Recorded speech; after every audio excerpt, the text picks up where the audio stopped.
Hey dude, my name's Gilbert. Gilbert the Great. Yeah, the name was Dad's idea. Anyway, today I'm going on an epic journey through the human body. So, you want to watch? The trip starts as the human heads to the office lunchroom, opens his lunchbox, and finds me in there. What else has he got here? A turkey sandwich? Some yogurt? I see he's taking a bite of his sandwich. Oh, now it's my turn. He's popped me into his mouth. Oh, it's go time. Gotta be honest, it's pretty wet and warm in here. The mouth is the gateway to the digestive system. That system is designed specifically to transform food into useful nutrients that keep you energized and help your cells grow and repair. So, once you grab the first bite of whatever you're eating, you turn on the digestion machine. As you chew, food is broken up into pieces to make the process easier. Saliva comes in handy as it mixes with food and breaks it down even more. That way, your stomach doesn't have to digest whole chunks of food. By the way, here's a fun fact. The amount of saliva you produce in a year could fill 2 medium-sized bathtubs, almost a pool full of drool. Wow, it's really raining spit in here. Ew. Whoa, I better watch out for these teeth. Wouldn't want to end up like Turkey Boy over there. It's hard since this guy is using his tongue to roll food around in his mouth and toward his teeth. I really don't feel like becoming jam today, so I'm gonna just bypass all this chewing. Down the chute we go! Whee! We're now heading into the throat. They also call it the pharynx. Uh-oh, fork in the road. Which way do I go? Eeny, meeny, miny, mo. Looks like this way we must go. Hang on. Oh, I think I took a wrong turn. Why is everything shaking? Oh, poor human is coughing like crazy. Somebody give him a nice slap on the back. There we go, coming back up. Ooh, sorry, dude. Whew, that was close. Almost ended up in his lungs. That wouldn't be very good. Alright, I'm back on the road, so let's give it another try.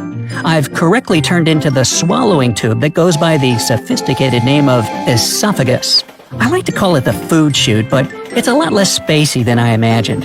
I'm kinda getting squished in here. Uh-oh, how do I keep going down? Oh, I see. The muscles in the walls of this guy's esophagus are squeezing behind me and relaxing in front of me. This is a process called peristalsis, and it's what moves me through your digestive system. A couple of seconds later, and we've now reached the end of the tunnel. There's a muscle here that opens up to let food into the stomach and keeps it from coming back out into the esophagus. It's kind of like the TSA in a way. Hey, I'm just a tourist here, sir. Please let me in. Yay!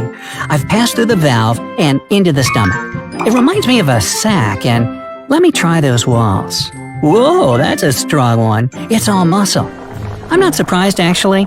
The stomach holds, mixes, and grinds the food up into a mush, so it has to be pretty strong.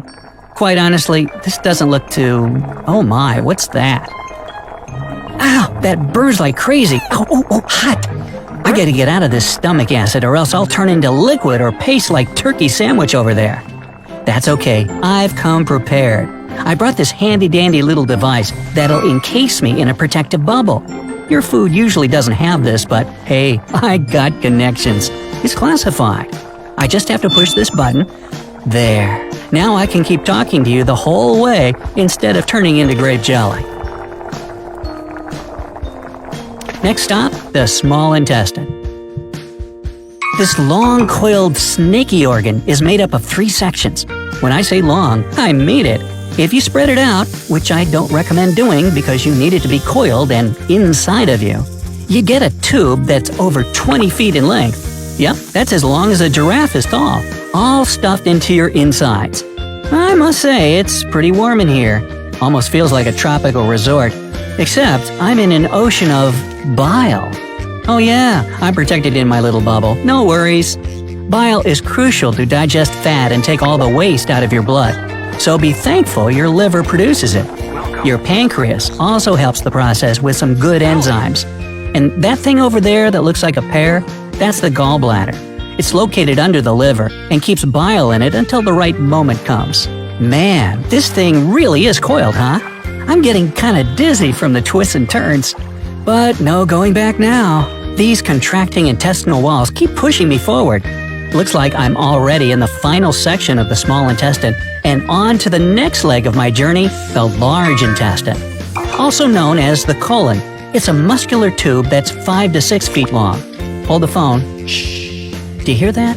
I'm not alone. I'm surrounded. They're coming in closer. It's bacteria. Oh, there's tons of them in here. Uh-oh. Is this person sick with some intestinal parasite or something? Nah, your intestines need good bacteria to help them break down food, vitamins, and nutrients so that your body can use them. Sup, peeps? Hey, what's that little dangly thing over there at the entrance? Ah, that must be the appendix. It doesn't do much besides house bacteria that might be released into the gut. It's also got some tissues that are useful for your immune system. But it's mostly a useless little thing, so people can still live without it. Hey, if your appendix gets inflamed, a doctor will cut it out of you. Really? Looks like this guy still has his. Good for you. Anyway, we're now in the large intestine, and I'm glad it's a little roomier in here. Had I not grabbed my fancy top-secret protective bubble, I'd be talking to you now as a liquidy, yellowish mush of waste. As these muscle contractions push me through the colon, I'd have all the water sucked out of me. My final form? Stool. Yep, poo, doo-doo, number 2, whatever you like to call it. It's formed in the large intestine. Still, loads of bacteria all over the place. They're really hard at work, eh? Well, there can't be too little or too many. Otherwise, you'd have digestive problems like food intolerances. They also play a major role in your immunity, and that's why you have trillions of them in your gut. Hey, keep up the good work, guys. I'm on my way through the left colon. When it gets too full of stool, it decides to dump it all into the rectum because it can't hold it all by itself. It usually takes about 36 hours for what's left of your food, not much now, just waste, to reach this point. But I've been speeding through this journey because I've got some other great stuff to do. So let's head to the rectum already. Geronimo! The rectum is a straight chamber that's about 8 inches long. It has special sensors like this one or that one there that let you know when there's something you should get rid of. They send a signal to the brain when stool or gas want to make their exit. That's about the time when a thought pops up in your brain. Oh, gotta go to the bathroom. If the moment is right for you, that is, you find a toilet, the sphincters relax and ta-da! Your stool makes its exit. Bye-bye, pizza from yesterday's breakfast. What?